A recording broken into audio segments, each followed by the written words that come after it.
Paulo, tá com a gente já? Opa! Tá sem o vídeo. Agora sim, agora sim. Oh, Tudo bem? tudo bem, Flávio? Como é que você está? Tudo jóia. Primeiro, bom te ver. Queria começar agradecendo a oportunidade. Obrigado por ter aceitado o nosso convite. A gente está super feliz, honrado e grato. Queria agradecer a Sandra por ter feito toda a ponte, nos ajudado a estarmos aqui. Aí, viu? Um abraço para a Sandra. Obrigado, Sandra. Obrigado pelo trabalho, obrigado pela ajuda, pelas conexões. E graças a você a gente está aqui. Queria agradecer também o time do Vamos Subir. Paulo, que está aqui no backstage, que está fazendo acontecer na prática esse projeto que a gente acredita, para empoderar, para ajudar jovens início de carreira a assumirem os seus papéis de protagonistas e a conseguirem acelerar suas carreiras. Então, a gente está super feliz e honrado com a sua presença. Paulo, obrigado novamente. Obrigado eu, cara. Eu começo exatamente enaltecendo e parabenizando você na liderança desse projeto e o seu time aí, porque é sensacional. Tenho escutado falar muito bem do trabalho que vocês fazem e para mim é um tremendo prazer poder estar aqui de alguma forma. Espero, né, nessa troca poder colaborar de alguma forma com a sua audiência. Show de bola. Obrigado. Já temos 1000 pessoas conectadas aqui. Então, sinta essa energia. Eu vou abrir o chat, pessoal. Para a gente começar o papo, eu quero que você compartilhe como é que está o seu nível de energia para esse bate-papo. Dê uma boa noite aqui para o Paulo, para que ele veja quantas pessoas estão aqui conosco. Já abriu o chat, tá, pessoal? Fiquem à vontade para mandar suas mensagens ali. Olha lá, agora não parou. Agora sim, hein? Agora foi. Demorou alguns segundinhos, fiquei até preocupado, Paulo. Agora o pessoal está mandando ali de vez. Maravilha, pessoal. Vamos começar o papo. Pessoal, antes de começar o papo, só queria dar visibilidade para vocês, aqueles que já conhecem bem a estruturinha. Vamos ter um bate-papo aqui de 60 minutos, com algumas perguntas que nós preparamos para o Paulo. Depois a gente vai abrir para perguntas e respostas nos últimos 10 minutos. Então, se você quer ter a sua pergunta respondida, e note, mande perguntas que podem responder as perguntas de outras pessoas também, né? Isso é importante, né? Empatia. E você pode ir aqui no Q&A e mandar suas perguntas. As perguntas mais curtidas, tá bom? Elas vão vir para cima, então a gente vai conseguir trazer as principais perguntas, ou as mais curtidas, as que, em geral, as pessoas mais gostaram, tá bom? Certificado final da live, vou mandar aqui alguns lembretes durante a live junto com o time, tá bom? Desativei o chat agora, tá, pessoal? Certificado final da live, pedido de certificado somente até às 11h59. Vocês vão receber link, vão receber todas as informações que vocês precisam, tá bom? E esse vai ser o nosso bate-papo. Paulo, vamos começar o nosso bate-papo. Eu sei que tem muita gente que está aqui porque viu que talvez você compartilhou ou porque mencionaram o Paulo do McDonald's. E a gente gosta de saber que... A gente quer saber que existe um Paulo, né, fora o McDonald's. Então, para aqueles que não te conhecem, quem que é o Paulo, de onde você veio, se você puder dar um pouquinho de contexto quanto ao seu início de carreira, talvez desafio, seria legal. Claro que sim, Flávio. Sabe que estava pensando exatamente nisso, né? A maneira de me apresentar. Bom, primeiro, deixa eu só cumprimentar a audiência, dizer que espero que todos vocês, né, estejam enfrentando esse momento tão sensível, também, por que não dizer tão especial, né, em todos os sentidos, da nossa vida, né? Eu já tenho mais de 5 décadas de vida e acho que é um negócio muito diferente o que está acontecendo. Então, que todos vocês estejam com saúde, algo que é essencial para a nossa felicidade. Espero que a gente possa falar um pouco sobre esse termo felicidade também, Flávio, daqui a pouco. Me apresentando, né? Se vocês vieram aqui para ver a palestra do CEO, deixa eu contar uma coisa para vocês. Eu não sou CEO de nada. Calma aí, não vai embora, né? Eu estou CEO da Arcos Dourados, que é a operadora da marca McDonald's aqui no Brasil. Um negócio gigante, né, que atende... aliás, podíamos falar sobre isso, mas a gente vai falar sobre outras coisas. Podemos falar como é que o que a gente faz para atender 2 milhões de clientes por dia, e a gente só consegue fazer isso porque a gente tem 50 mil funcionários super engajados colaborando para que isso aconteça. De vez em quando a gente pisa na bola, eu sei disso.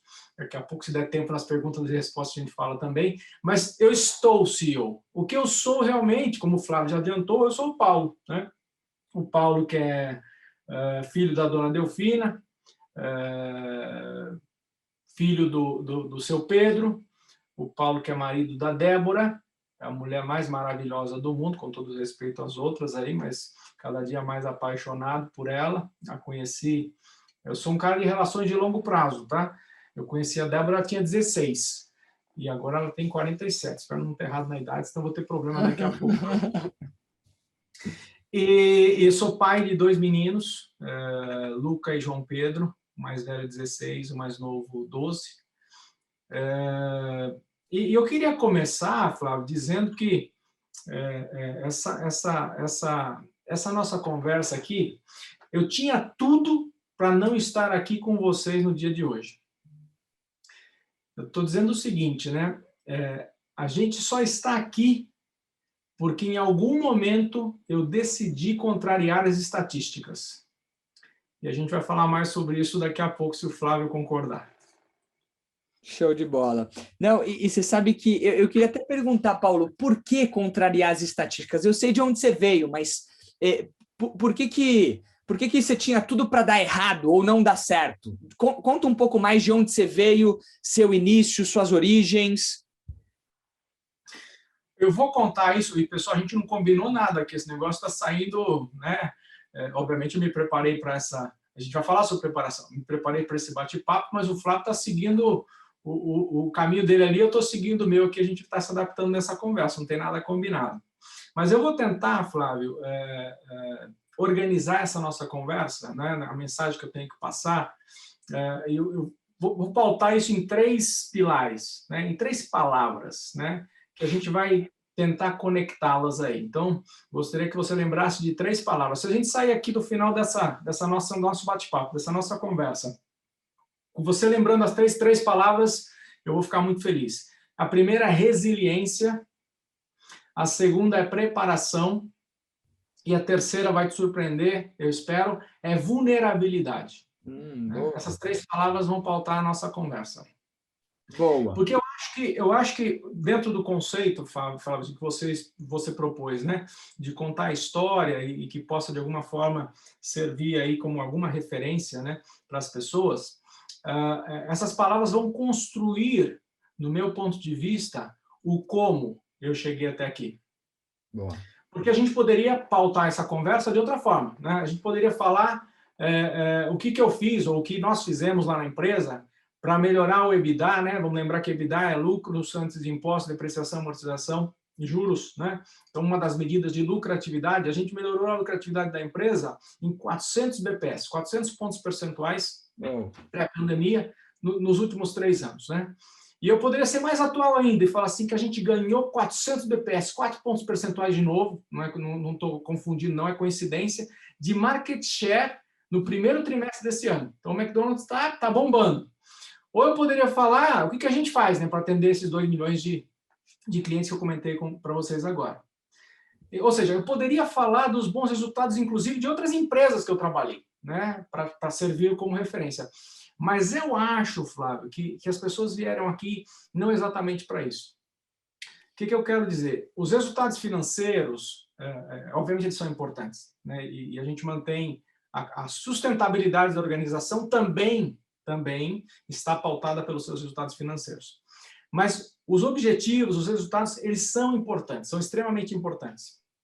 Mas a viagem, a gente vai falar muito da viagem hoje, o caminho, do meu ponto de vista, ele é muito mais importante do que o destino. Ou seja, o que a gente vai falar hoje é como é que a gente fez, né, para chegar até aqui. Ou seja, é importante o resultado, o destino, mas você não vai lembrar dele. Você não vai lembrar qual foi o lucro que você deu ano passado, a venda que você atingiu, mas você vai lembrar como é que você fez aquela viagem. E tem uma máxima que é, se você quer ir rápido, você vai sozinho. Mas se você quer ir mais longe, você tem que ir com uma boa equipe. E a gente vai falar muito disso hoje. Legal, legal, muito bom. E aí eu queria já, então, Paulo, comentar olhando essa jornada, já anotei aqui, resiliência, preparação e vulnerabilidade, tá? E eu queria trazer um pouquinho do seu início, né, que eu sei que foi ali em Osasco, pegando trem, uma família simples, de hoje você é um baita executivo, né? Um executivo respeitado, com bons resultados, com times performando, com pessoas que te respeitam. Acho que aí tá um indicador importante, porque não adianta ser só o CEO e não agregar valor na vida das pessoas, não transformar a vida das pessoas, e eu acho que você está fazendo isso super bem. Quando você começou lá atrás, né, pegando trem em Osasco, menino simples, de família simples, você almejava, você sonhava em ser um presidente de uma empresa? O que estava ali no início? Né? O que você sonhava no seu início? Eu nasci em Osasco, bem bebê, fui morar em Carapicuíba e fiz toda a minha infância em Carapicuíba, ou seja, fui mais para a periferia ainda do que Osasco, né? No bom sentido, foi piorando, né? No bom sentido, né? Na brincadeira, Brincando porque aqui, sim. Estudei em escola pública toda a minha vida, né? Quando chegou na faculdade, fui pagar, mas estudei em escola pública toda a minha vida. Então, tenho uma infância muito humilde, né? Uma família de 6 irmãos, eu sou o caçula da família, e os meus horizontes eram bastante tímidos, restritos naquela oportunidade. E acho que isso tem a ver com o que você falou, né? Ou seja, quando eu estava dizendo, vamos falar um pouco de como é que a gente faz para chegar onde você quer chegar, né? E eu estou falando isso, e outro dia eu assistia um Clubhouse da vida aí, e a pessoa falava, mas não quero ir para lugar nenhum, eu estou bem onde eu estou. Então, se é o seu caso, né?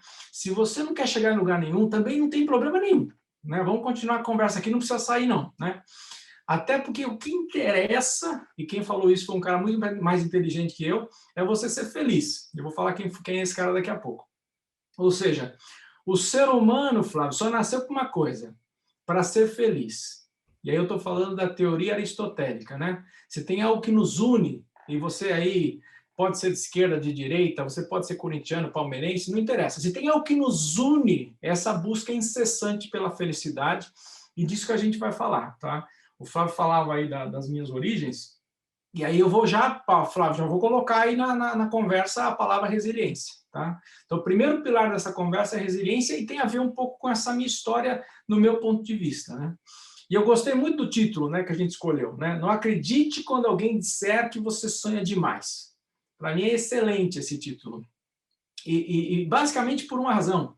Ele é verdadeiro, ele é autêntico. E aconteceu comigo, ao longo da minha vida, e aí eu vou respondendo a sua pergunta. Algumas pessoas me disseram isso várias vezes, cara. Mas várias vezes. E eu vou citar algumas delas. A mais chocante para vocês é que a que começou dizendo isso foi a minha mãe.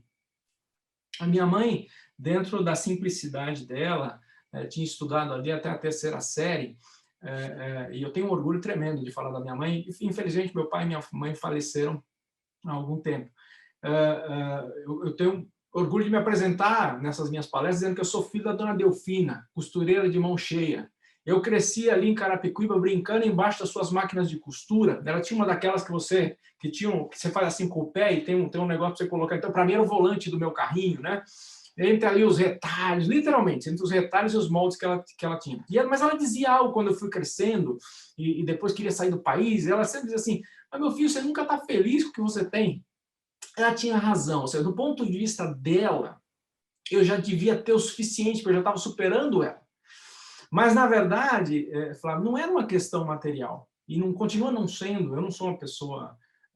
não sou rico, primeiro, né? Obviamente, tenho um bom salário, como você pode imaginar, mas ajudo muita gente e ainda estou pensando como é que eu vou fazer com os meus filhos. Não sou multimilionário, como alguns podem estar pensando, não.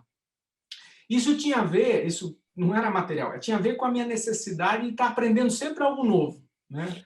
Tinha a ver com a minha incansável curiosidade de conhecer outras pessoas, culturas, negócios.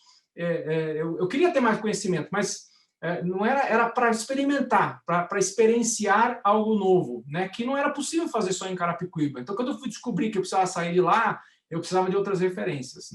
Se tem algo, vou espiritualizar um pouco a conversa, Flávio. Se tem algo que até os anjos nos invejam, é a nossa capacidade de sentir, com os nossos corpos, com as nossas potencialidades, mas também com as nossas limitações. E a gente vai falar sobre isso hoje, quando a gente passar para o outro tópico, né? Quais são os nossos limites? Isso é o que eu sempre quis saber, né? E ainda quero saber, né? Porque eu ainda tenho muitos sonhos. Eu espero que você também que está nos ouvindo aí. Aliás, tem um grande executivo, já que a gente está citando pessoas inteligentes, e empreendedor brasileiro, que disse que sonhar grande dá o mesmo trabalho de sonhar pequeno. Então, faça a sua escolha, né? Boa, boa. Super legal, super legal. Então, assim, desde o início da sua jornada, você tinha ambições. E do mesmo jeito que tinham, naturalmente, pessoas falando, puxa, não dá, não dá, tiveram pessoas como a sua mãe que acreditaram em você e que deram... Não, mas a minha mãe, ela falava que eu sonhava alto demais, era diferente.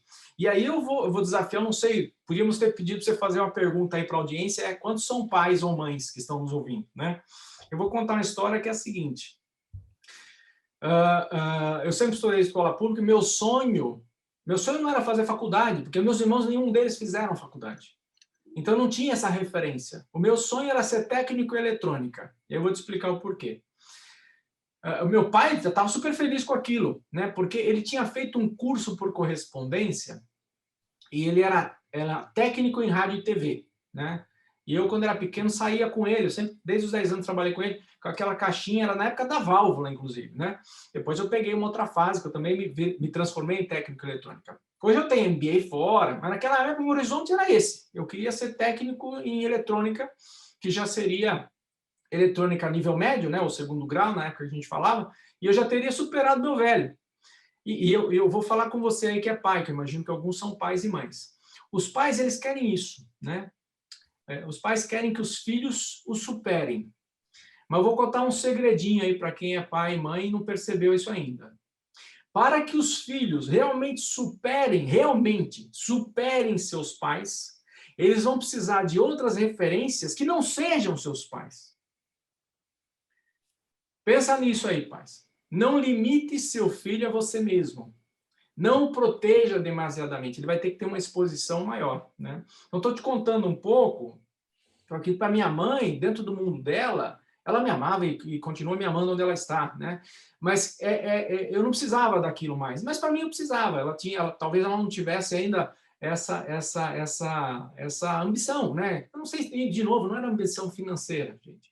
Era ambição, em algum momento foi financeira, tá? Mas depois eu percebi que não era isso que me deixava feliz. Continuando a história aqui, Flávio, se você permitir que eu continue. Por favor, por favor. E aí, já continuando, né? Então, o garoto, infância muito pobre, né? Tinha um sapato só para jogar bola, para ir para a escola, e para ir na missa no domingo. Minha mãe era muito religiosa. Mas depois daquilo tudo, quando eu fui fazer serviço militar, aos 18 anos, todo brasileiro tem que se alistar. Eu fiquei 5 anos no Exército, né? Porque, além do serviço militar que eu fiz o CPOR, por 1 ano, eu tive a experiência como oficial por alguns anos. E para mim foi uma grande escola, para mim, da importância do planejamento, né?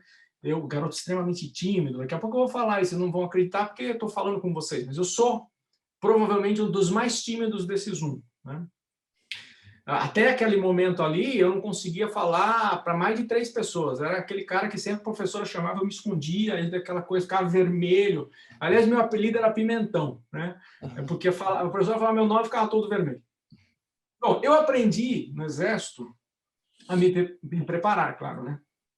Mais do que isso, eu aprendi que você, em alguns momentos, você vai ter medo. Aí eu aprendi uma outra coisa. Se você tiver com medo, vai com medo mesmo.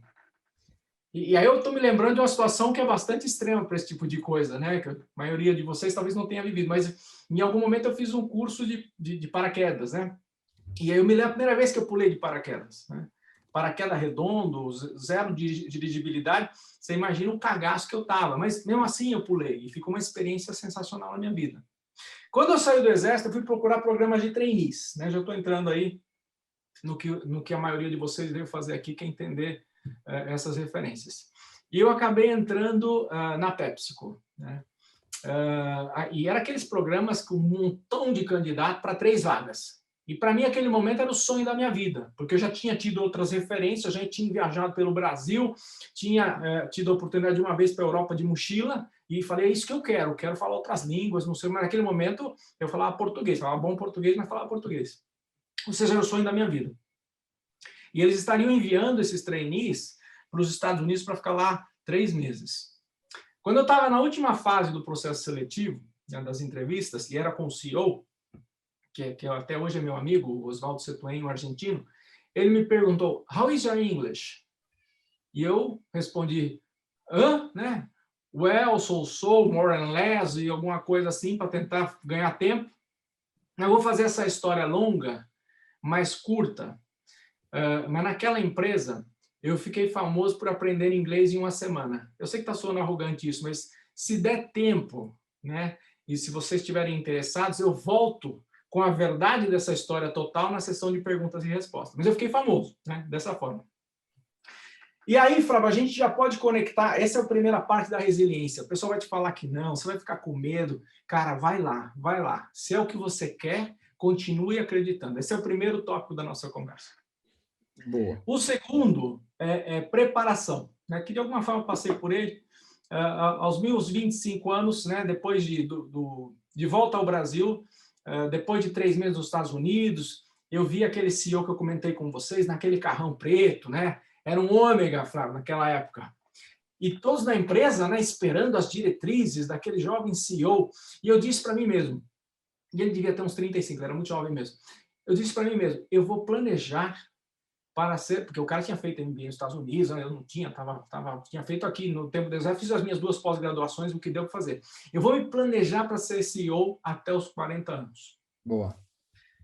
E aí, Flávio, coincidência, capacidade de planejamento, sorte, ou sei lá como é que vocês vão chamar o que eu vou falar agora. Mas eu fiz 40 anos em fevereiro e 2 meses depois daquele mesmo ano eu virei CEO da Iron Mountain na Espanha, né? Depois de alguns anos trabalhando para aquela empresa, isso é antes de McDonald's, aqui no Brasil. Aquela foi a segunda expatriação, né? Então a primeira foi lá na PepsiCo. A primeira acabei não explicando, né? Na verdade, a PepsiCo tinha uma divisão de restaurantes, a atual Yum Brands, e ainda me lembro a primeira vez, eu só tomar uma aguinha aqui. Fique à vontade. A primeira vez que me perguntaram, de novo, estou lá na PepsiCo, programa de trainee, gerente júnior, a primeira vez que me perguntaram quem queria ir para o Chile, eu era trainee, inclusive, nessa época, e ajudar o franqueado lá do Chile, que era para a marca KFC, Pizza Hut e Taco Bell. Ia ficar lá por 3 meses, cara. Aí eu vi, outra oportunidade, né?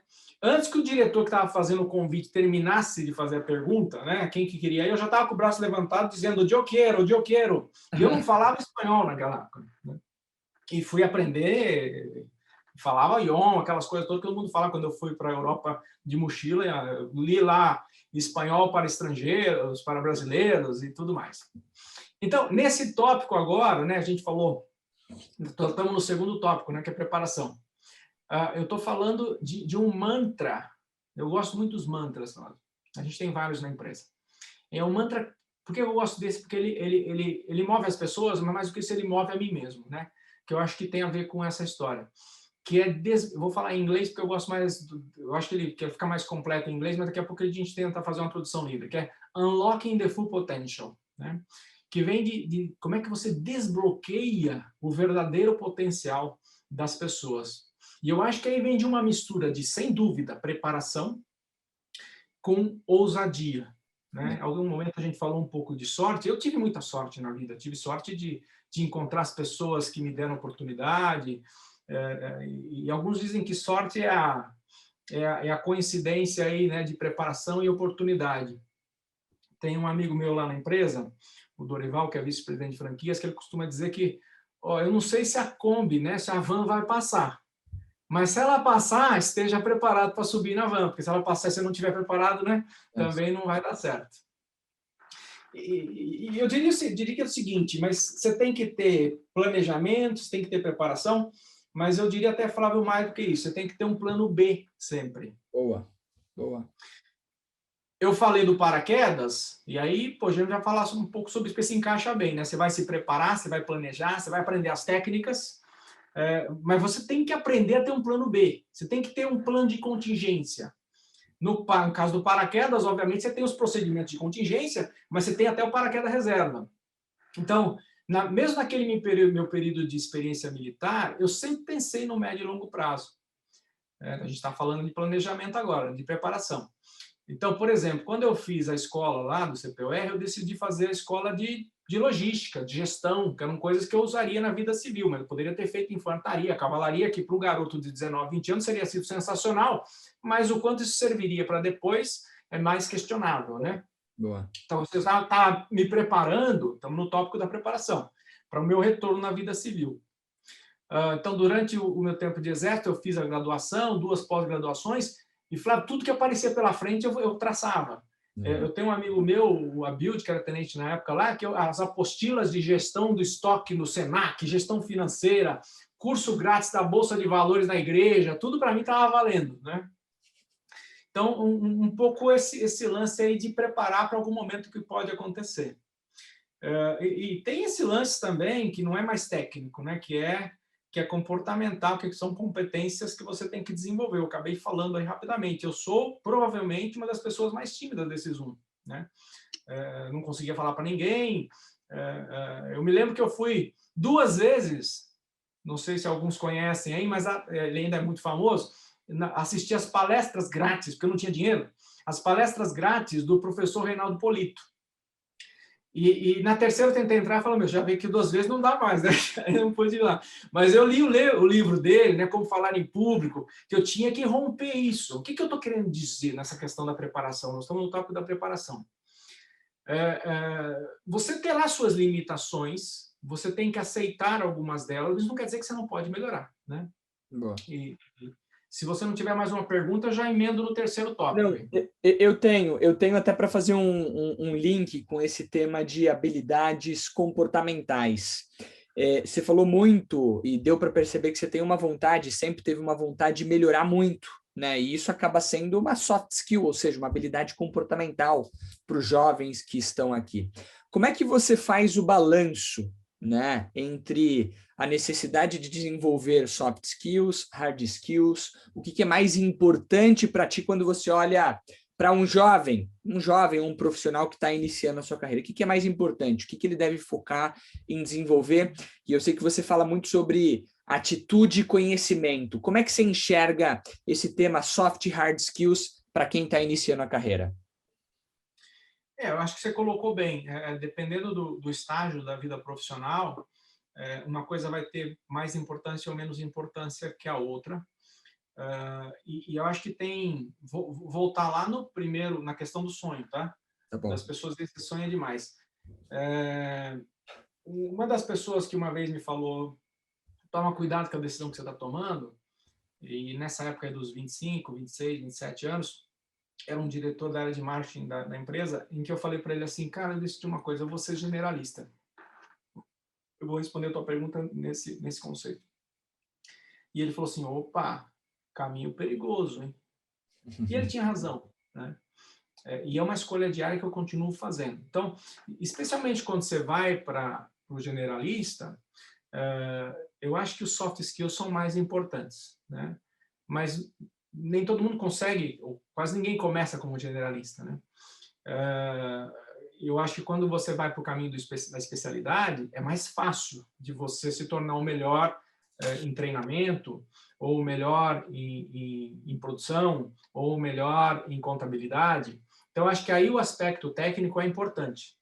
Conforme a organização vai permitindo que você vá ocupando outras posições, eu acho que aí a capacidade da liderança ela vai exigir outras coisas, inclusive, e aí a gente pode entrar no terceiro tópico, né, que é a vulnerabilidade. Boa. Que eu achei que eventualmente alguns de vocês iam se surpreender, vamos ver como é que vocês encaram esse tópico, né? Porque você pode ver isso como algo negativo ou positivo. Aliás, podia ser outra enquete aí, né? Vulnerabilidade, é negativo ou positivo? No meu ponto de vista, era negativo. Quando eu comecei a minha carreira profissional era negativa. Mas agora é essencial, e aí eu estou falando dos soft skills, é essencial para a liderança verdadeira, né? Se você perguntasse de novo, para mim mesmo, há 15 anos atrás, quais eram as características, as qualidades de um líder, eu ia falar estratégia, crescimento, marketing, o cara tem que ser visionário. Agora você tem que incluir que ele tem que ter a capacidade de admitir que é vulnerável. Boa. No meu ponto de vista, né? Boa. E aí eu tenho um outro caso pessoal aqui para contar para vocês. Nessa mesma época aí do garotão, aí, 26 anos, 27, 28, eu fiz o meu primeiro 360, né, o 360, que é aquele assessment, aquele processo de recursos humanos que chefe, pares e subordinados te avaliam. Flávio, quase morri do coração, né, porque eu achava que eu era uma coisa, a hora que veio as respostas das outras pessoas, apareceu arrogância, apareceu insegurança, apareceu... O cara era bom entregar resultado, mas, cara, fui parar na terapia, né? Literalmente. Eu fui parar na terapia para tentar resolver aquilo, e o mais engraçado é que o terapeuta ficava assim. Né? Então, quem já fez terapia sabe do que eu estou falando. Mas o cara que se achava meio fodão, bom, mentira, nem se achava, né? Ele queria aparecer, né? Metia uma armadura, basicamente para afastar as pessoas dele, estou falando de mim mesmo, hein? E não descobrirem as minhas fraquezas, minhas vulnerabilidades. E eu era, nesse momento, muito comando e controle, né? E as pessoas que são adeptas a comando e controle, na verdade, elas têm dificuldades para mostrar que elas têm vulnerabilidade. Simples isso, né? Deixa eu dar um outro exemplo aqui. Vamos pensar em reuniões. Todo mundo tem reunião, né? Todo dia, por Zoom ou pessoal, ou fisicamente, a gente tem reunião todo dia. No meu ponto de vista, um líder, ele tem que garantir que as pessoas saiam da reunião melhor do que elas entraram. Boa. Curiosamente, loucamente, alguns chefes fazem o contrário. Porque eles acham que tem que gerar um medo. Na verdade, o medo só alimenta a insegurança do líder fraco, no meu ponto de vista. E aí eu diria mais uma dica para vocês. Não meçam, especialmente no momento aí de Instagram, Facebook e outras coisas, LinkedIn, não meçam o líder pela quantidade de liderados, de followers que ele tem, mas sim pela capacidade de formar novos líderes. Dá uma pensada nisso, tá? E o meu ponto da vulnerabilidade é o seguinte, Flávio, se você não é capaz de melhorar a si mesmo, eu tenho um monte de coisa para melhorar, você não vai ser capaz de melhorar a organização que você pseudo-lidera, vamos colocar dessa forma. Se você não for humilde o suficiente para entender que você pode melhorar, você não vai ser capaz de melhorar outras pessoas e nem a organização que as pessoas fazem parte. As pessoas querem crescer, elas querem se desenvolver. E elas sabem que você tem oportunidade para melhorar. Se você não aceita isso, eu sei tudo, não vai funcionar. E aceitar a vulnerabilidade é assumir o risco de não ter o controle sobre o resultado. E aí você pode perguntar para mim assim, pô, mas e aí? Peraí, é perigoso, né? Porque você está liderando essa empresa, você não vai ter controle sobre o resultado. Como é que você compensa isso, Flávio? E aí eu venho num outro mantra, que não é meu, que é de um amigo meu, mas eu adotei aí e uso muito. Terceirize as suas fraquezas. Se tem uma coisa que eu sou bom, é em terceirizar as minhas fraquezas. Porque eu tenho que confessar para vocês, eu não sou excelente em tudo que eu faço. Pelo contrário, em muitas coisas, como generalista, que eu já assumi que sou, em algumas coisas eu sou medíocre. Medíocre é um cara mediano, tá? Não tem nada de tão ruim assim. Às vezes tem uma conotação muito negativa, estou assumindo que eu sou mediano em muitas coisas. Mas tem um negócio que eu sou bom. Eu formo equipes de alta performance. Eu promovo a inclusão, a diversidade, sei desenvolver e contratar pessoas melhores do que eu, para me ajudar. E quando eu faço isso com a organização que elas trabalham, a organização também performa bem. Boa, boa. E só um comentário, adorei esse ponto de terceirizar suas fraquezas e até mesmo falar de vulnerabilidade, para tentar materializar do que eu entendi, me corrija se eu estiver errado, Paulo.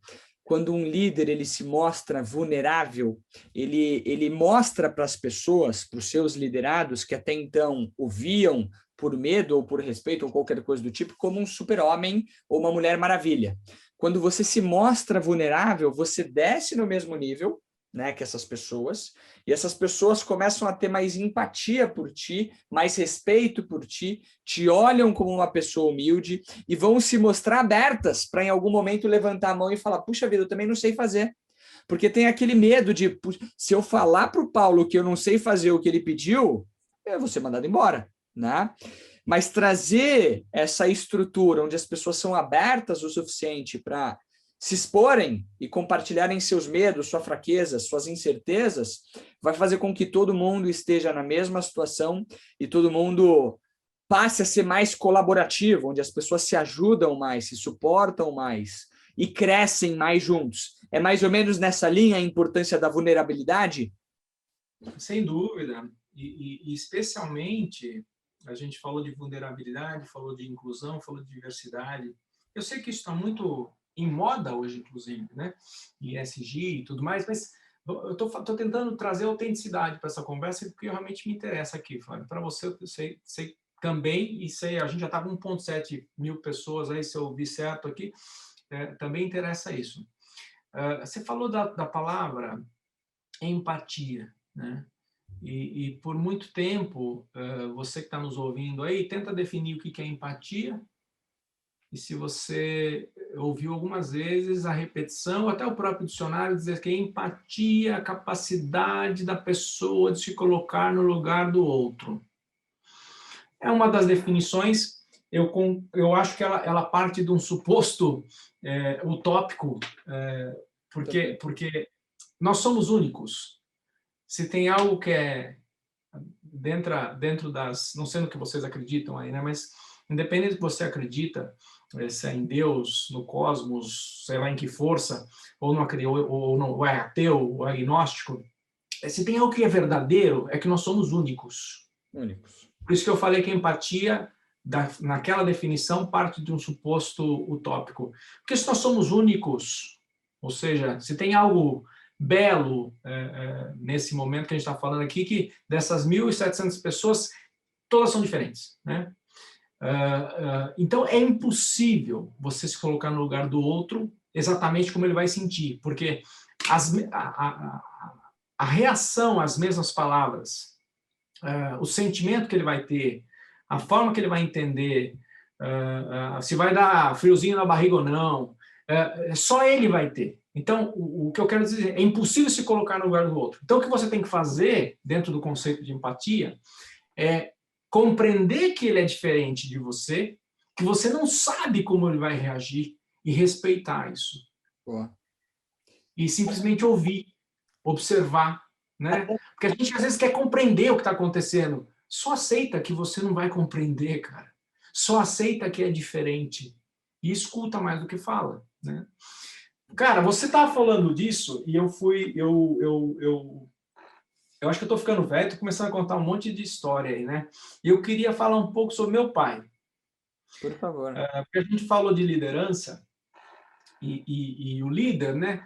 Meu pai literalmente me colocava no colo dele. É óbvio que ninguém vai fazer isso aí, mas colocar a mão no ombro às vezes é necessário, tá? Então, meu pai para mim foi sempre um grande líder, um modelo para mim.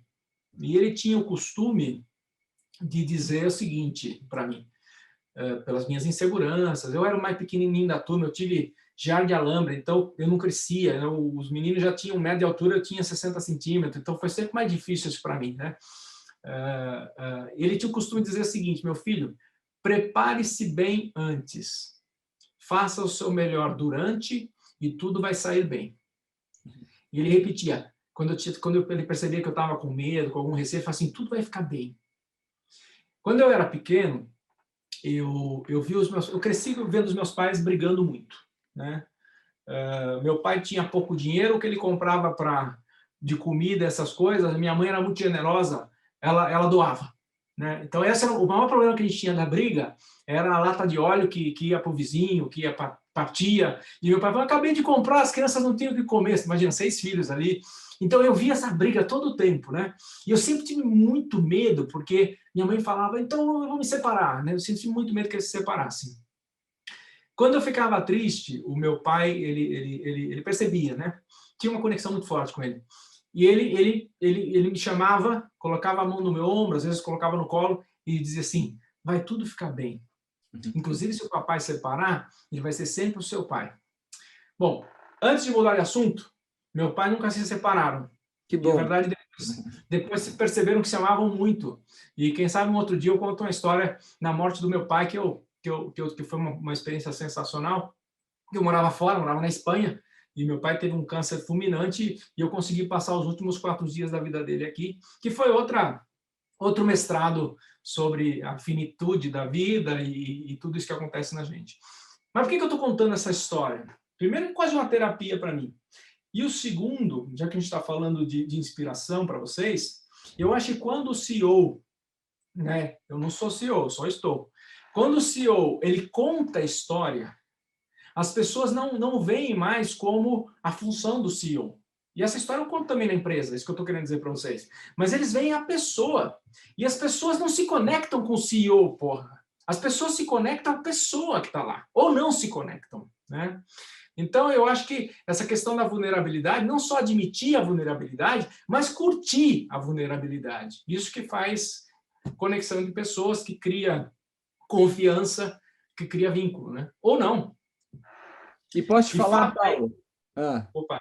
não, termina, desculpa.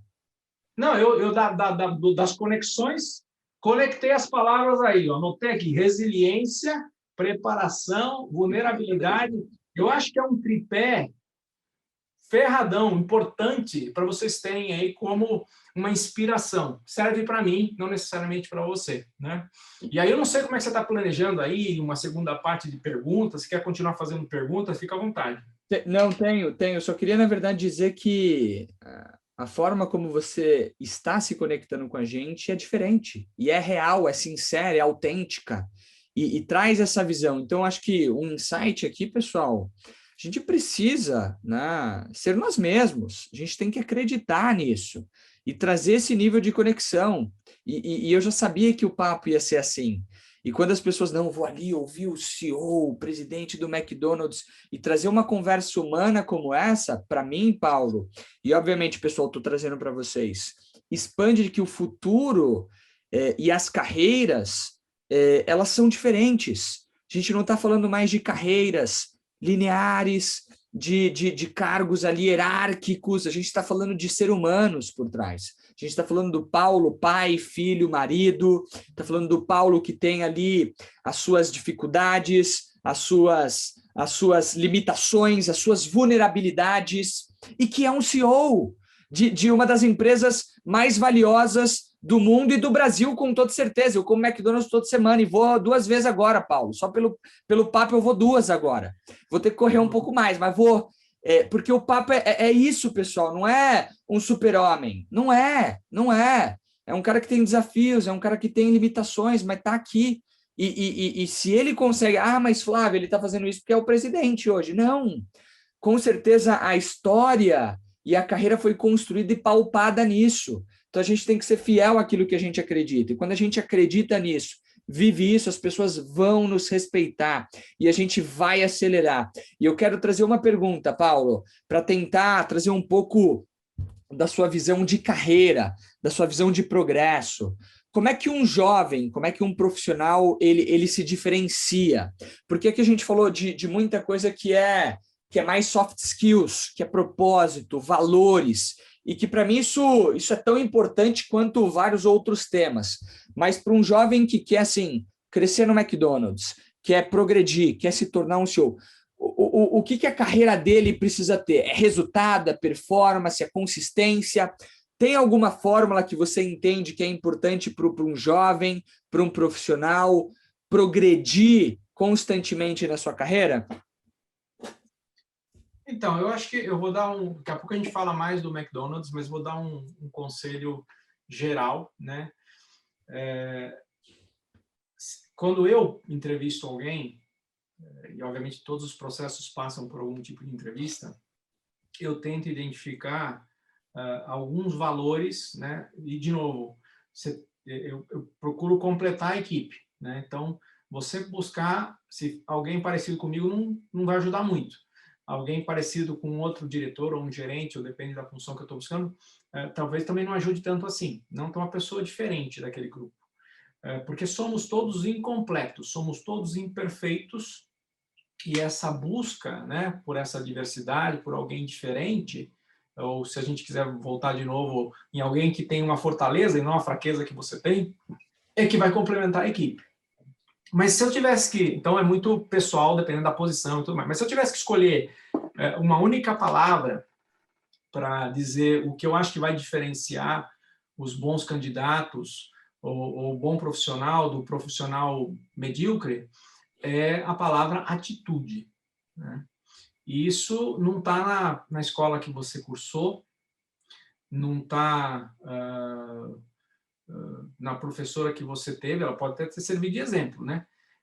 Não está no livro que você leu, isso está em algo intrínseco da pessoa, né? E acho que quando a gente falou de resiliência, preparação e até mesmo aceitar que você é imperfeito e falar da sua vulnerabilidade, a gente está falando também de atitude. Então, eu acho que a atitude vai diferenciar as pessoas.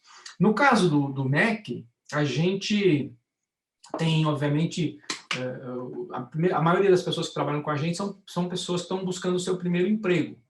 Nesse caso, é evidente que a única coisa que a gente quer é que ele queira trabalhar, nada mais, né? Queira trabalhar, queira se desenvolver, depois a gente vai perceber se ele gosta ou não gosta. Alguns vão ficar com a gente 6 meses, alguns vão ficar 2 anos, vão ficar 5 anos, e alguns vão fazer carreira, né?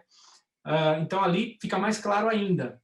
Mas mesmo quando eu busco alguém para a área de marketing, ou sei lá, o João, né, que lidera a área de marketing, João Branco, ele não busca o cara que tenha feito a melhor universidade, que tenha a melhor... Ele busca, cara, quem é que tem brilho nos olhos? Porque hoje em dia, a gente sabe que uma pessoa em 3, 6 meses vai aprender um montão de coisa, né?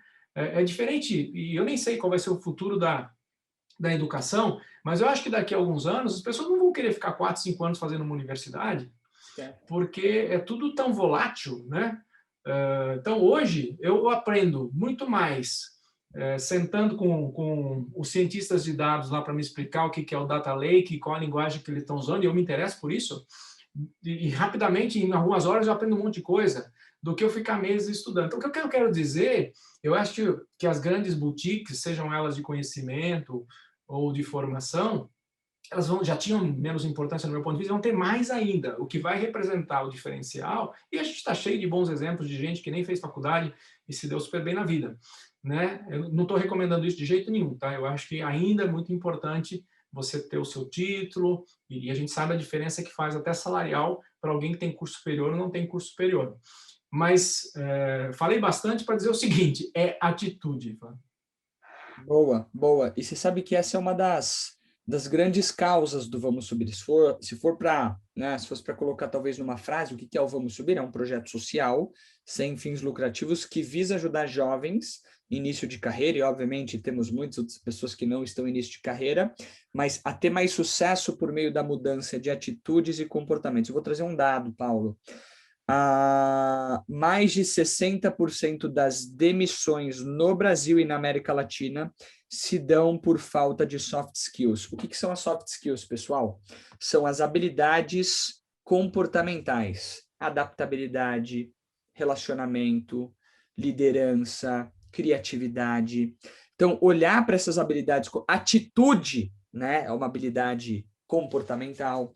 É difícil de mensurar o quanto de atitude eu tenho, ou quão criativo eu sou. É por isso que é desafiador, e é por isso que é tão importante. O profissional do futuro, na minha opinião, Paulo, vai ser o profissional que consegue, sim, utilizar suas habilidades socioemocionais para potencializar aquilo que ele tem de individual. O diferencial do ser humano vai ser cada vez mais humano.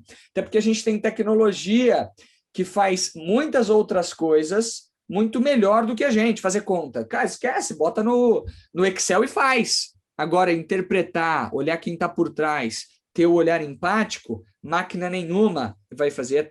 É por isso que é tão importante, pessoal, essa fala do Paulo, da atitude.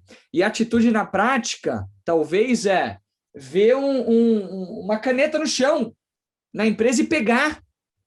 Ou tirar o lixo do chão ali que derrubaram sem querer e tirar. Né? Ou perguntar para a pessoa que talvez não é o seu chefe direto, talvez para a moça ou para o moço da limpeza, como é que você está? Isso é atitude. Pode parecer besta, mas para mim, e aí Paulo, me corrija se eu estiver errado, se você pensa diferente. Para mim, essas são as pessoas que mais progridem, porque essas pessoas conseguem também identificar quais são as hard skills, as competências técnicas, ciência de dados, análise de dados, planejamento estratégico. Elas conseguem identificar o que elas precisam desenvolver. Porque as competências técnicas, elas são ensináveis e aprendidas. Agora, caráter, valores, é mais difícil, minha opinião, é mais difícil. Então, trazer isso para o dia a dia é o brilho nos olhos, é o coração batendo. Né? Então, eu acredito que aí se diferencia, Paulo, corroborando o que você falou, né? Concordo plenamente. E diria até mais. Eu tive diretores de recursos humanos que a formação acadêmica, só estou dizendo, estou sendo como exemplo, porque não tinha nada a ver uma coisa com a outra, que era na área de tecnologia de informação, né? Diretores de marketing que eram químicos e assim por diante, tá? Então, a questão técnica, muitas vezes, vai ter talvez uma importância no início da carreira, porque você tem que começar e falar qual é a sua formação, mas é só o início, né? O final vai ser muito diferente. Agora, por favor. Não, aliás, hoje, quando alguns meninos falam, meu filho mesmo, né, que está nessa fase agora de pensar na faculdade, eu falo, cara, não fica tão preocupado com isso, faz alguma coisa que você tenha afinidade, né? E acho que a palavra afinidade tem tudo a ver, porque não necessariamente você vai ficar isso a vida inteira, mas você tem que curtir. Eu tô vendo, eu não sei, eu posso responder pergunta que aparece aqui ou como é que funciona? Escolhe aí, Paulo. Vamos. Aqui não tem regra. A regra você que determina. Não, primeiro eu estou super feliz, vocês são muito generosos comigo aqui. E a Ana Lúcia da Silva Teixeira Freitas, acho que é isso? Ela fala, não consigo falar em público, tenho muita vergonha. Ana Lúcia, eu tenho vergonha até hoje, né? E de vez em quando, hoje a gente está com uma audiência grande, mas eu tenho que falar para 1.700 pessoas, como a gente tem hoje, e tenho que falar ao vivo, né? Agora menos com a pandemia, mudou um pouco nossa rotina, mas a maneira de fazer isso, ou seja, se você tem medo e vergonha de falar em público, você vai ter que falar em público. Não tem outro jeito. Não tem uma outra maneira. Então, a minha história é essa. O menino ali que eu sempre fui um dos melhores alunos da classe e tal, então às vezes chamavam para falar. Se a professora me chamasse na louça, eu estava perdido, eu não tinha coragem, as pernas tremiam, tá? E como é que você faz isso? Fazendo. Não tem um outro jeito. É óbvio que você vai ler os livros, você vai se preparar, tem palestras, tem cursos para esse tipo de coisa. Eu citei os da minha época, mas hoje no TED, no Coursera, você tem um monte de coisa gratuita para fazer isso. Então tem que se preparar, mas no final, o cara tá com medo, vai com medo mesmo, porque a única maneira de você superar esse medo é se colocando à prova. Curso de teatro eu fiz na minha vida, curso de palhaço, esse eu não fiz, mas eu recomendo também, que são cursos que te fazem perceber que é um personagem que você vai representar às vezes, tá? E precisa, né? Por exemplo, eu tenho consciência absoluta que se eu não tivesse coragem de falar com as pessoas, eu não teria chegado onde eu cheguei. Então, eu tive que superar isso. Mas fui superar ali nos 19 anos. Então, só para deixar claro que é possível, tá? Eu acho que esse é o ponto. Adorei, Flávio. Esse é o lance da humanização. A vulnerabilidade. Você sabe que eu peguei a primeira vez que eu pego numa live, e até em cima do que você falou, é a vulnerabilidade. Tá chorando aqui. Peguei. Dá oi, filho. Dá oi aqui pro pessoal. E aí, Campi? Tudo bem, campeão? Faz joia. Vai lá. Mas, qual é o nome dele? Esse aqui é o Matheus. Esse aqui tem 2 anos. Aí eu tenho um Luca também. Mas acho que um ponto, até vou deixar ele aqui um pouquinho, o ponto que você colocou, tentando ajudar a Ana também, em cima dessa pergunta, Paulo, eu pessoalmente gosto de falar em público, tá? Não estou falando que eu falo bem ou mal, mas eu gosto e às vezes eu fico com medo também, obrigado. Mas eu acho que o grande ponto, tentando compartilhar com o pessoal, está na palavra-chave que é preparação. Uma pessoa que não se prepara, ela não vai ter confiança. Tem até uma frase que fala, o sucesso, o segredo do sucesso é a confiança, e o segredo da confiança é a preparação. Quando eu vou falar em público, eu vou fazer uma palestra semana que vem para 4.000 pessoas.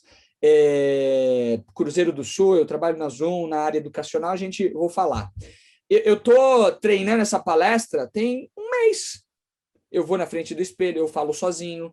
Minha esposa às vezes fala, mas tá, o que você tá? Eu falei, tô praticando, como é que eu vou fazer o pitch? Como é que eu vou falar? Então, acho que um ponto aqui que é importante é se prepare e treine. Sim, se precisar 10 vezes, vai lá e fica repetindo, até você conseguir estar confiante, porque vai chegar um momento que você vai estar 100% confiante. Eu me filmava também, Flávio, você falou disso, eu estava esquecendo aqui, mas quer seja um trabalho na escola, uma palestra, eu me filmava ali, tentava tirar os vícios, tem que ter alguém te ajudando, né? Tem aquele lance de você ter alguns vícios do tipo ir para frente e para trás, que tudo isso são técnicas que você pode até ler, mas você só vai ter uma maneira, porque na hora de fazer você vai ficar nervoso e vai entrar no inconsciente. Então, você tem que estar sempre elevando o nível de consciência. E a maneira de fazer isso, muitas vezes, é com a ajuda de outras pessoas. Filmar, né? Hoje está tão fácil, todo mundo tem um iPhone aí, vai lá, coloca, faz, e se saiu bem no iPhone, não quer dizer que vai sair bem 100% lá depois, mas você está, sem dúvida, está melhor preparado que se não tivesse gravado para você mesmo. Boa. Paulo, tem uma pergunta, e aí a gente vai para as perguntas do pessoal aqui. Se você tivesse uma característica sua, uma habilidade sua, que você pudesse emprestar para esses 1.800 participantes aqui, 1.700, qual que seria essa característica ou habilidade e por quê? A gente já falou da resiliência, então eu vou trocar um pouco o termo, mas se tem algo que as pessoas apreciam, é essa minha capacidade de manter a calma, mesmo em situações de muito estresse. Não necessariamente eu estou calmo, mas eu demonstro essa calma. Isso para a liderança é muito importante, porque se você não passar para a equipe que, cara, tudo bem, saiu do controle, mas vai voltar para o controle, tá? Eu costumo brincar com essa aí. Você pode estar perdendo de 7-1, né? Depois da Alemanha lá, todo mundo brinca com isso. Mas você tem que saber de onde estão vindo os gols. Você tem que saber que está vindo do lado esquerdo, porque o seu lateral esquerdo está com um problema ali, você vai ter que trocar. Quer dizer, tenha um bom plano de ação. E para isso, você só consegue fazer um bom plano de ação mantendo a calma, né? Eu acho que esse seria o que eu emprestaria para a galera. Legal, que faz um link com inteligência emocional, né? Que é a capacidade, claro, inteligência emocional é muito ampla. Também casa com resiliência, né? Que é a capacidade de estar tomando porrada sem surtar e continuar e transparecer para os outros que, olha, pessoal, vai dar certo. Eu acho super legal. Esse é um ponto que eu preciso melhorar muito. Às vezes, quando as coisas dão errada, eu puxa, sinto, e as pessoas sentem que eu sinto. Então, isso é uma característica super importante. Legal, muito bom, muito bom. Paulo, tem algumas perguntas. Vai lá. Tem uma que eu peguei porque eu prometi lá, gerei a expectativa. Tem gente que trabalhou no McDonald's aqui, bem legal, que serve como... Você sabe que tem um cara muito mais inteligente do que eu e muito mais exitoso do que nós aí, que se chama Jeff Bezos. Né? O primeiro emprego dele foi no McDonald's. Que legal. A Jerusa Espinar, de PETA, ela também fala aqui que o primeiro trabalho dela foi no Mac da Paz de Barros. Que legal. Fui da primeira equipe, lá aprendi a trabalhar em grupo com rapidez e excelência, conhecimentos que carrego até hoje na minha bagagem profissional. Ganhava pouco, né, Jerusa? Ganhava pouco. E essa é uma outra coisa que a gente gosta de falar, né? Cara, a gente paga 10% acima do salário mínimo para quem está começando. E é o que consegue pagar para vender aos preços que a gente vende, tá? Agora, para quem curte, para quem gosta, rapidamente ele pode estar ganhando 3 vezes isso. E se ele for o gerente do restaurante, ele vai ganhar 7 vezes, 8 vezes isso. E pode acontecer isso em 2, 3 anos, né? Então, também é uma oportunidade de trabalho, mas realmente, para a galera ali que está iniciando, é um pouco mais do que o salário mínimo, tem plano de saúde, tem plano odontológico, mas eu costumo até brincar com isso, que é uma outra maneira de falar sobre a realidade, né? Não, e não só sobre a realidade, mas o quanto aquela pessoa quer aquela oportunidade. Eu não sei se você conhece o Francisco Valim. Ele foi presidente da Oi, da NET, da Via Varejo, né, enfim, Nextel, mentor meu. E ele tinha entrevistas que ele se envolvia, entrevistas de estagiário. E ele fazia a seguinte pergunta, isso aqui é legal, pessoal. Ele falava o seguinte, tá bom, mas quanto que você vai pagar para trabalhar aqui? E aí o estagiário falou, mas como assim? Vou pagar para trabalhar aqui? Pô, mas eu vou te ensinar tudo. Você tem que pagar para trabalhar aqui, né? E ali tinha o estagiário que não, e ele forçava isso até a pessoa, não, tá bom, eu pago. Pô, esse cara eu quero, entendeu? Esse cara eu quero, trabalho de graça. Isso, óbvio, uma brincadeira, né? Ele Só uma fazia ali, brincadeira para testar. mas ali ele já tirava quem tinha brilho nos olhos, vontade e atitude que você fala. Tem uma pergunta até para o pessoal aqui, tem as 3 mais curtidas aqui. A da Kátia, que ela falou o seguinte, gostaria de saber, né, do Paulo, como se manter tanto tempo no mercado sem cair no esquecimento.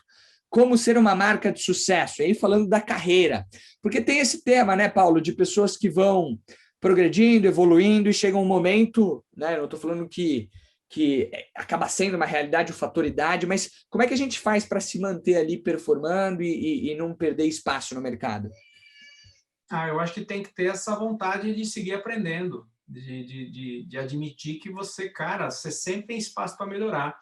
E, por consequência, se você está disposto a aprender, bom, não interessa o que está acontecendo agora, se eu tenho capacidade, tenho vontade de aprender, eu vou estar sempre me atualizando, né? Boa. Como é que você faz, Paulo? Até tentando fazer um deep dive aqui, um aprofundamento. Como é que você faz para continuar aprendendo? É leitura, é rotina? Como é que você faz? Não, formalmente, eu a cada... Agora menos, mas antes era uma disciplina. Alguém falou de disciplina aí, da importância da disciplina. É essencial, né? O Flávio, com todo esse talento que ele tem para falar e gostar de falar em público, ele tem a disciplina de se preparar para isso e não isso por uma sorte, né? Então, eu a cada 2, 3 anos, eu faço um desses cursos importantes aí numa grande universidade. E se você não tem dinheiro para fazer numa grande universidade, que hoje eu posso fazer isso, né? Então, o último que eu fiz foi o Wharton. Eu fiz um curso com um cara que eu só li os livros dele, que é o Rancharan. Então, eu sempre cito o livro dele como uma das melhores leituras que eu tive de negócios, que é o Execução, né? E aí, ficar lá 5 dias com o cara é um negócio único. E eu fiz isso em todas as grandes universidades aí que eu queria passar, ou Harvard Business School, ou as espanholas, ou de Londres. Então, a cada 2, 3 anos eu tento fazer isso. Você fala assim, pô, Paulo, mas eu não tenho essa grana. Eu também não tinha, cara. Eu acabei de falar para você. O curso da igreja de Bolsa de Valores, eu ia fazer lá o curso, né? Então, hoje, felizmente, eu posso. E eu acho que é isso. Se vai ser por livro. Eu agora estou fazendo um curso no Coursera.org de transformação digital. Sabe quanto eu estou pagando? 0. Não custa nada. Se você quiser o diploma, o certificado, você paga lá, acho que $60. Que eu, nesse caso, eu não vou querer, mas se alguém quiser, pode pagar. Então, acho que aí cada um de nós vai achar o seu espaço. Mas o importante é continuar buscando conhecimento, seja lá onde ele estiver. E hoje ele está em todo lugar, né? Essa parte boa dessas coisas que estão na nossa mão, o celular e tudo mais, é que conectividade, Big Data, inteligência artificial está nos ajudando agora a ficar, inclusive, mais inteligentes. Boa. Paulo, vamos tirar uma foto que a gente vai fazer um post agora, o time está me cobrando aqui, a gente vai continuar com as perguntas. Seu momento... peraí, baixando as mãos aqui para não sair no zoomzinho. Ó, vou tirar a foto agora, hein? Esse é o momento, eu normalmente sorrio. Vai, 1, 2, 3 e tiramos. Show. Tem uma pergunta aqui bem legal. Qual foi o momento que melhor marcou a sua carreira que você carrega como aprendizado até hoje? Thomas Gaudiano. Boa pergunta, Thomas. Cara, especialmente, foram alguns, mas especialmente os momentos que eu contrariei a lógica. A lógica, o que era? Era como todo mundo achava que devia ir para um lado e a minha intuição dizia que eu tinha que ir para outro. E, obviamente, depois eu fui me certificar que eu tinha certeza para não ser irresponsável. Mas é muito importante você seguir a sua intuição, especialmente quando você vai subindo dentro da hierarquia das empresas, porque senão você fica tolhido a lugar comum, né? Então, a disrupção, ela vai vir também por uma crença, cara, isso não é coisa de ninguém falou sobre isso, depois você testa essa oportunidade. E aconteceram algumas vezes na minha vida, inclusive na escolha de executivos, inclusive na escolha de profissionais que, sei lá, o senso comum era por aqui, ou vamos buscar fora, e eu falava, cara, esse cara aqui vai dar certo, essa menina aqui vai dar certo. Então, a intuição acabou norteando aí as melhores decisões, os melhores momentos. Boa, boa. Tem uma pergunta aqui que eu fiquei curioso também. Essa aqui foi muito curtida. Qual é o seu lanche favorito do Mac? Eu tenho dois, mas se for só um, é o Big Mac. Big Mac não tem para ninguém. O meu e de muita gente. O Big Mac não tem para ninguém, na minha opinião. Não tem para ninguém. Boa, show de bola. Última pergunta, até para respeitar o seu tempo, Paulo, e o tempo de todo mundo. Tem alguma dificuldade, João Pedro, tem alguma dificuldade que você olha para trás e fala, caramba, essa dificuldade foi pesada, e como ser um empreendedor de sucesso? Dificuldade foram muitas, né? E todo dia tem alguma. Algumas são menores e fazem parte da rotina, e outras, elas realmente tiram o nosso sono. Eu vou dizer uma para vocês. Você vai se identificar com o que eu vou falar. No final do dia de hoje, quando a gente fechar todos os restaurantes, a gente vai receber um relatório que diz que alguns clientes não tiveram uma boa experiência com a gente. Essa é uma dor que eu convivo com ela, porque eu sei que eu sou responsável por ela. E eu vou falar um número estonteante para vocês. Milhares, dezenas de milhares de pessoas vão ter alguma experiência que vai frustrar o que ele esperava, que ele tinha uma expectativa e que aconteceu outra coisa. O pessoal do delivery aí sabe que isso acontece. Aí você fala assim, caramba, esse cara não vai dormir. Eu vou dormir, sabe por quê? Porque esse é mais ou menos 1%, tá? Que a gente tem hoje de clientes que dizem que teve alguma coisa na experiência dele que ele não gostou. A boa notícia é que há 4 meses atrás era uns 3%, 4%. Então, a gente está trabalhando arduamente para resolver isso. E a equipe está fazendo um excepcional trabalho, mas de vez em quando a gente vai pisar na bola, né? A gente vai pisar na bola porque eu falhei o processo, ou porque o motoqueiro errou, ou porque o funcionário está ainda aprendendo, é o primeiro emprego dele e pisou na bola numa coisa ou outra. E a gente não vai parar, a gente não vai desistir enquanto não deixar num número, nunca vai ser perfeito, né? Então, eu acho que esse é um cara que não tira o meu sono, mas ele, obviamente, me preocupa, né? Qual era a outra? Como ser um empreendedor de sucesso. E, by the way, assim, só fazendo um comentário, tá? Eu acho que o que vocês estão fazendo como Mac em experiência do cliente, todo esse processo de digitalização, posicionamento de marca, até na resolução dos problemas, acho que vocês estão, assim, mandando muito bem e sendo uma referência.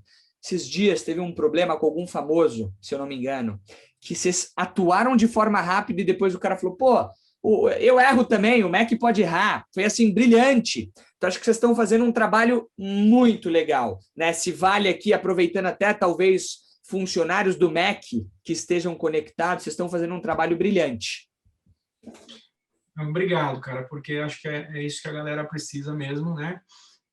Tem várias fórmulas de reconhecimento, mas para mim a mais importante é quando a gente escuta, quando a gente vê o cliente sorrindo, né? E a gente vai muito além do Big Mac, né? Como você pode imaginar, a gente está aqui para gerar bons momentos, né? Cada um vê o bom momento de maneira diferente.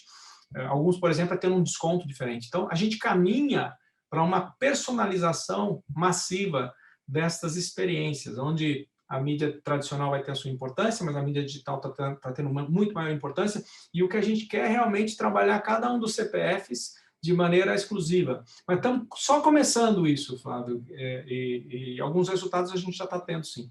Legal, show de bola. Paulo, foi uma aula. Obrigado pela oportunidade, pelo seu tempo. Acho que todo mundo aqui sai melhor do que entrou, e você falou do papel do líder, né? Fazer com que as pessoas saiam das reuniões, das interações melhores. Eu acho que hoje você exerceu esse seu papel de liderança brilhantemente, porque a gente sai melhor do que a gente entrou. Que bom, mas eu tenho uma, se você permitir, tem uma pergunta que eu faço questão de responder, porque ela estava aí, acabei mencionando, eu pensei em responder, mas depois me perdi um pouquinho e acabei não respondendo, que é a questão do inglês, que deve ter gerado a curiosidade de muita gente, né? Então, realmente fiquei famoso por aprender inglês em uma semana, o que é impossível. Verdade. Se você fizer uma busca aí, isso foi uma das matérias da Home, eu acho que do UOL, há alguns anos, porque eu estava dando uma entrevista sobre McDonald's e a repórter, de maneira muito inteligente, falou, mas fala alguma coisa sua. E eu citei esse tema e ela colocou lá, executivo da multinacional aprende inglês em 7 dias. Foi a matéria mais lida do dia. O Bill Gates foi a segunda, naquele dia eu ganhei dele. E depois tive que explicar para algumas pessoas. Quem lia o texto todo entendia. Então, o que aconteceu? Foi aquilo. Eu estava lá em entrevista, última parte. How is your English? Né? E aí ele fala assim, putz, cara, desculpa aí, mas é que tinha um grupo para ficar no Brasil e quem veio falar comigo era um grupo que eu vou mandar para os Estados Unidos. Eram 3 vagas. E eu falei, pelo amor de Deus, Oswaldo, me dá uma chance. E eu tinha ficado 45 minutos, 1 hora com ele. Eu sabia que eu estava indo bem na entrevista em português, né? Naquela hora a gente parou ali e eu falei assim, me dá um tempo, né, para eu voltar aqui.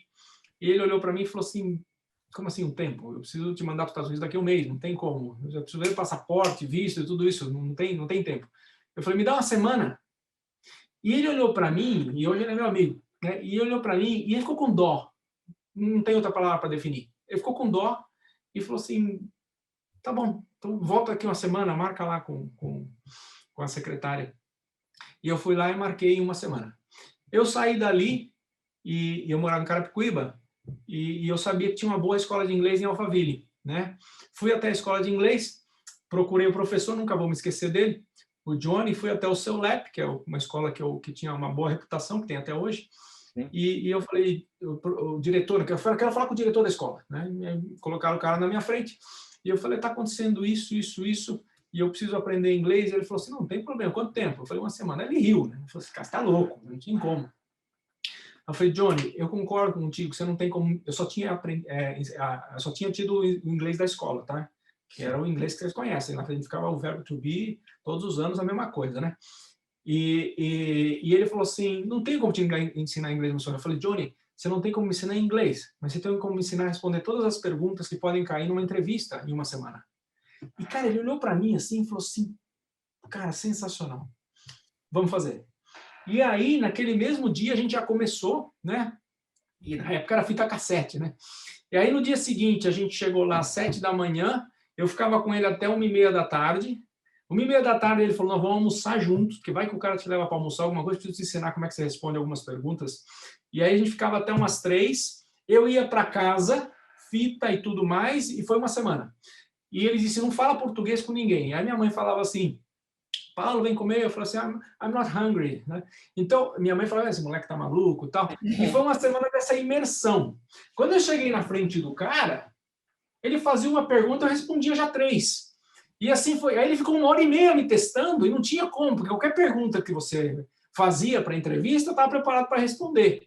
E, obviamente, eu fui contratado. Mas eu não fui contratado pelo nível de inglês.